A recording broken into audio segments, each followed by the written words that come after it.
ওয়ালাইকুম সবাইকে শুভেচ্ছা জানাচ্ছি মাসুম মাহবুব। দেখছেন ওপেন দাইজ ইউটিউব চ্যানেল এবং মাসুম মাহবুব ফেসবুক পেজ। প্রিয় দর্শক, আপনাদের জন্য আজকে থাকছে বেশ কিছু গুরুত্বপূর্ণ ব্রেকিং খবর। তার প্রধান খবরটি আসছে দক্ষিণ আফ্রিকা দখলদার দেশটির বিরুদ্ধে আন্তর্জাতিক আদালতে যে মামলা করেছে, সেই মামলাকে সম্মতি বা সমর্থন করছে ব্রাজিল। দ্বিতীয় গুরুত্বপূর্ণ খবরটি হলো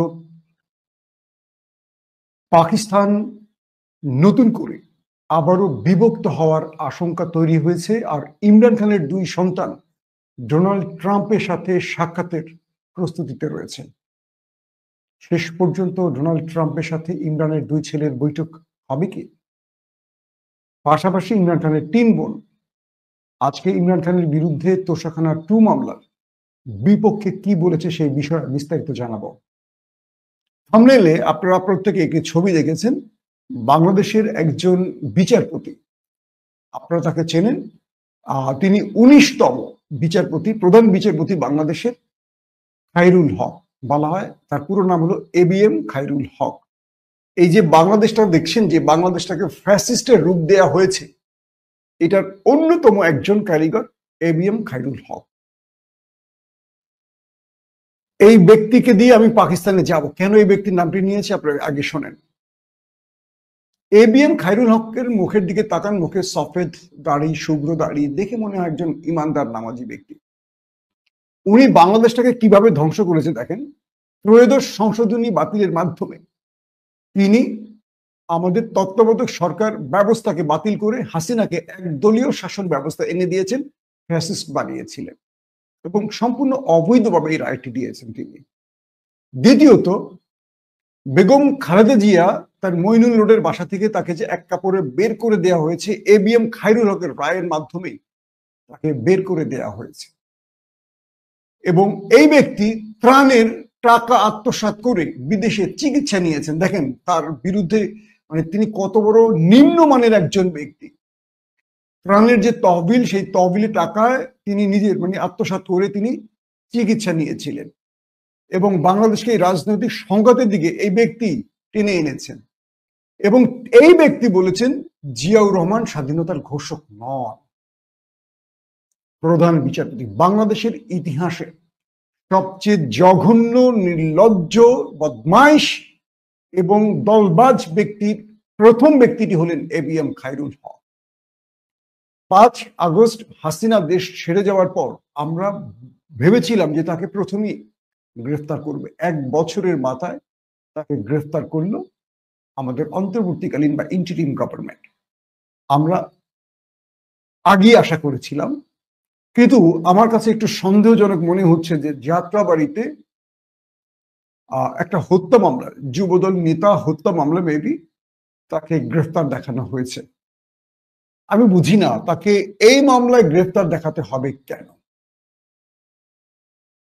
এবিএম খায়রুল হক প্রধান বিচারপতির চেয়ারে বসে যতগুলো বিতর্কিত রায় দিয়েছেন, এগুলো দিয়ে তাকে 14 বার ফাঁসি দেওয়া যায়। কারণ এই তত্ত্বাবধায়ক ব্যবস্থা অবৈধভাবে বাতিল করা যত মানুষ জীবন দিয়েছেন আন্দোলন সংগ্রামে, প্রত্যেকটার দায় তার উপর বর্তাবে। তাকে কেন যাত্রাবাড়িতে গণ অভ্যুত্থানে পুলিশের গুলিতে নিহত একজনের মামলা আটকাতে হবে আমি জানি না। এইরকম মামলা দিয়ে আওয়ামী লীগের অনেককে জেলে রাখা হয়েছে, যারা একটা সময় বিচারের মাধ্যমে বেরিয়ে আসবে। আমি এমনও শুনেছি পুলিশ বা আমাদের আগামী দিনে যারা ক্ষমতায় আসবেন তাদের আইনজীবীরা খুব কৌশলে একটা খেলা খেলছেন। আওয়ামী লীগের অনেক নেতাকে জেলে আনছেন এবং ফেক মামলা দিচ্ছেন এবং তাদের কাছ থেকে মোটা অঙ্কের টাকা নিচ্ছেন বিএনপি পন্থী আইনজীবীরা এবং বিএনপি পন্থী বা বর্তমান পুলিশে যারা আছেন তারা এই ফেক মামলাগুলো দিয়ে তাদের জেলে আনছেন। এই কারণেই যে এই মামলাগুলো একটা সময় প্রমাণ হবে যে এই মামলাগুলো মিথ্যে মামলা, তখন তারা বেকসুর খালাস পেয়ে যাবে। আওয়ামী লীগের পাড়ার ছোট্ট একটা কমিশনার, যারা একদম পাড়ার ছোট্ট একটা কমিশনার, ওয়ার্ড কমিশনার, তাকেও আপনারা আটকাতে পারবেন। কারণ আওয়ামী লীগ মানে প্রত্যেকটা লোক অপরাধের সাথে যুক্ত ছিল, যারা আওয়ামী লীগ করেছে এবং বিভিন্ন পদবিতে ছিল।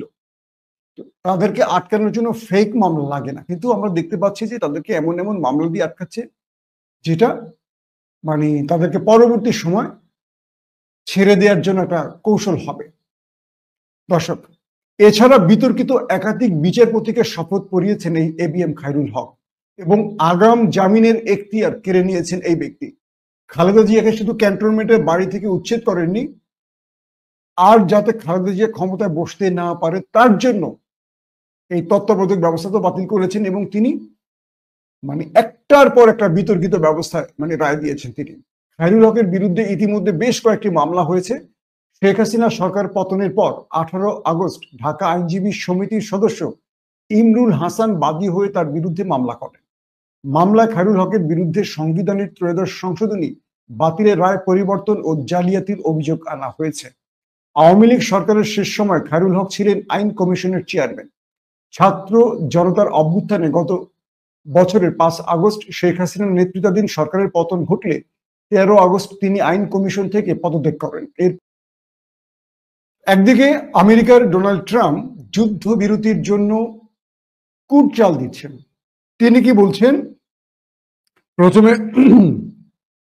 প্রথমে তিনি বললেন গাজাকে তিনি পুনর্ভাবে নির্মাণ করবেন, করে যারা গাজাবাসী তাদেরকে সেখানে বাড়িঘর উপহার দেবেন।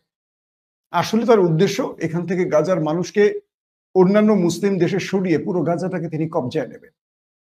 তো গাজার মানুষ যখন ডোনাল্ড ট্রাম্পের এই প্রতারণায় বুঝতে পেরে কেউ দেশ ছাড়লেন না, তখন তিনি বললেন শান্তিতে নোবেল পাওয়ার আশায় মিশর এবং কাতারের কাছে বললেন যে তোমরা একটা সমঝোতা করে দাও। তো ডোনাল্ড ট্রাম্প যে চুক্তিগুলো বা যে শর্তগুলো দিয়েছিলেন, হামাসকে নিরস্ত্র করা, ব্লা ব্লা ব্লা ব্লা, অনেকগুলো শর্ত। হামাস তো বুঝতে পারছে যে তাদেরকে নিরস্ত্র করে একসাথে পিষে মেরে ফেলবে। হামাস বলছে যে না, কোনো হামাস সদস্য নিরস্ত্র মানে তাদের হাতে অস্ত্র থাকবে। দ্বিতীয়ত, পুরো গাজা থেকে দখলদারদের সেনাকে ফিরে যেতে হবে, একজনও থাকতে পারবে না। তো এই শর্তগুলোতে আবারও আটকে গেছে কাতার মিশরের চেষ্টা, এখন আবার ঝুলে গেছে। অর্থাৎ ডোনাল্ড ট্রাম্প যেভাবে চেয়েছেন সেভাবে আর হচ্ছে না। নেতানিয়াহু মার্কিন যুক্তরাষ্ট্র সফর করলেন ইরান এবং গাজা যুদ্ধবিরতি প্রসঙ্গ নিয়ে, ইস্যু নিয়ে। সেখানে কোনো সমঝোতা হলো না। আসলে নেতানিয়াহু সমঝোতা চাইছেন না, তিনি চাচ্ছেন যুদ্ধটা দীর্ঘ হোক। কারণ কি? যুদ্ধটা দীর্ঘ হলে তিনি তার ক্ষমতাকে টিকিয়ে রাখতে পারবেন। যুদ্ধ শেষ হলে তিনি আদালতে আটকে যাবেন। তার বিরুদ্ধে কয়েক শত দুর্নীতির মামলা রয়েছে, সেই মামলায় এখন টিকে থাকার একটি পথ যুদ্ধকে দীর্ঘ করা। একটি দেশ থেকে আরেকটি দেশ, একটি দেশ থেকে দেখেন সে কখনো সিরিয়াতে অ্যাটাক করছে, কখনো লেবাননে অ্যাটাক করছে, কখনো প্যালেস্টাইনে অ্যাটাক করছে, কখনো ইরানে অ্যাটাক করছে। এভাবেই তিনি টিকে আছেন। ইতিমধ্যে তার দেশের বিরুদ্ধে আমরা তার দেশে দেখেছি তার বিরুদ্ধে ব্যাপক বিক্ষোভ হয়েছে, হাজারো মানুষ রাস্তায় নেমেছে, বিক্ষোভ করেছে। প্রথমে দেখলাম তার খাবারে বিষক্রিয়া হয়ে মানে তিনি বিষাক্ত হয়ে মৃত্যুর দুয়ার থেকে ফিরে এসছেন। কে বা কারা তার খাবারে বিষ মিশিয়েছে এমনটি বলা হচ্ছে দখলদারদের গণমাধ্যমে। দ্বিতীয়ত, গত মানে সম্প্রতি আবারও যে খবরটি এসছে, একজন 70 বছর বয়স্ক ইহুদি নারী তাকে বোমা হামলায় হত্যা করতে চেয়েছে। তো নেতানিয়াহুর পুলিশ তাকে গ্রেফতার করেছে। প্রাথমিক জিজ্ঞাসাবাদে তিনি বলেছেন যে নেতানিয়াহুর জন্য আমাদের জিম্মিদের গাজা থেকে মুক্ত করা যাচ্ছে না এবং নেতানিয়াহুর জন্য ইরান এই দেশে মানে ইসরায়েলে ভয়াবহ আক্রমণ চালাবার সুযোগ পেয়েছে। নেতানিয়াহুর জন্য যুদ্ধ দীর্ঘ হচ্ছে এবং ফিলিস্তিনের নিরীহ মানুষ প্রতিদিন মরছে। তাই এই 70 বছর বয়স্ক বৃদ্ধ নারী তাকে বোমা হামলা করে হত্যা করতে চেয়েছে। বুঝতে পেরেছেন? নেতানিয়াহুর দেশের মানুষ এবার তাকেই মারতে চায়, কখনো বিষ খাইয়ে, কখনো বোমা দিয়ে। বলা হচ্ছে নেতানিয়াহু এখন সবচেয়ে বড় জীবনের থ্রেটের মধ্যে রয়েছে, তার জীবন এখন সবচেয়ে বড় হুমকির মধ্যে। কারণ এতদিন মনে করা হতো যে হামাস, হিজবুল্লাহ বা ইরান বা তুরস্ক তাকে টার্গেট করতে পারে। এখন তার দেশের ভেতরেই তার যেই জনগণের জন্য তিনি এত কিছু করছেন তারাই তাকে এখন মারতে চায়। অর্থাৎ ইসরায়েলের জনগণ বুঝতে পেরেছেন এই একজন ব্যক্তির জন্যই এই যুদ্ধটা চলছে এবং তিনি তার দেশের মানুষকে একটা অনিশ্চিত ভবিষ্যতের দিকে ফেলে দিয়েছেন। পাশাপাশি পুরো পৃথিবীর কাছে এই জাতিকে তিনি লজ্জিত করেছেন, এই জাতিকে তিনি হত্যাকারী বা জেনোসাইডের কসাই হিসেবে চিহ্নিত করেছেন। এখন নেতানিয়াহুর সিকিউরিটি বাড়ানো হয়েছে, তবে এই নারীর তাকে দখলদারদের পুলিশ এবং ইন্টেলিজেন্স তাদের জিম্মায় নিয়ে গেছেন। সেখানে তাকে লাস্ট জিজ্ঞাসাবাদে কি কি তথ্য পাওয়া গেছে এই ব্যাপারে কিচ্ছু এখনো জানানো হয়নি। এটি প্রাথমিকভাবে বলা হয়েছে কিছু জার্নালে আমি দেখলাম, কিন্তু মূলত এই 70 বছর বয়স্ক নারী তিনি আসলে কিভাবে কি সব মানে কি কেন সব বিষয়গুলো এখনো প্রকাশ হয়নি। হয়তো সাম্প্রতিক মানে সামনের সময়গুলিতে আমরা বুঝতে পারবো আসলে কি উদ্দেশ্যে এটি ঘটানো হয়েছে। দর্শক, এরপর আমরা চলে যাচ্ছি দ্বিতীয় যে খবরটি, সেটি হলো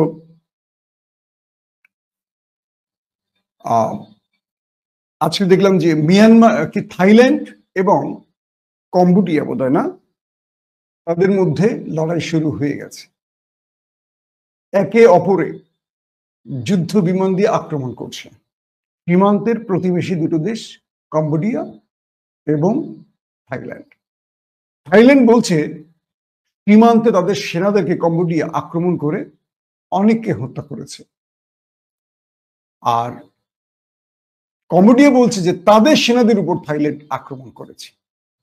ইতিমধ্যে থাইল্যান্ড F-16 দিয়ে কম্বোডিয়া অ্যাটাক করেছে, আর কম্বোডিয়া থাইল্যান্ডের ভেতরে তারা মিসাইল এবং রকেট সহ বিভিন্ন অস্ত্র ব্যবহার করেছে। ইতিমধ্যে দুপক্ষের 16 জন সেনা নিহত হওয়ার খবর পাওয়া গেছে এবং দুই দেশের মধ্যে ব্যাপক উত্তেজনা চলছে। 2011-তে এই দুই দেশের মধ্যে এক সপ্তাহব্যাপী একটা যুদ্ধ হয়েছিল। বলা হচ্ছে থাইল্যান্ড এবং কম্বোডিয়ার প্রায় 800 কিলোমিটার সীমান্ত রয়েছে। তো এই দুই দেশের মধ্যে এখন যে উত্তেজনা চলছে, এটি নতুন ভাবে আবারও এই অঞ্চলে আরেকটি যুদ্ধের ভীতি তৈরি করছে। এটা কিন্তু যুদ্ধ শুরু হয়ে গেছে, একে অপর আক্রমণ চলছে, আক্রমণ করছে একে অপরকে দায়ী করে।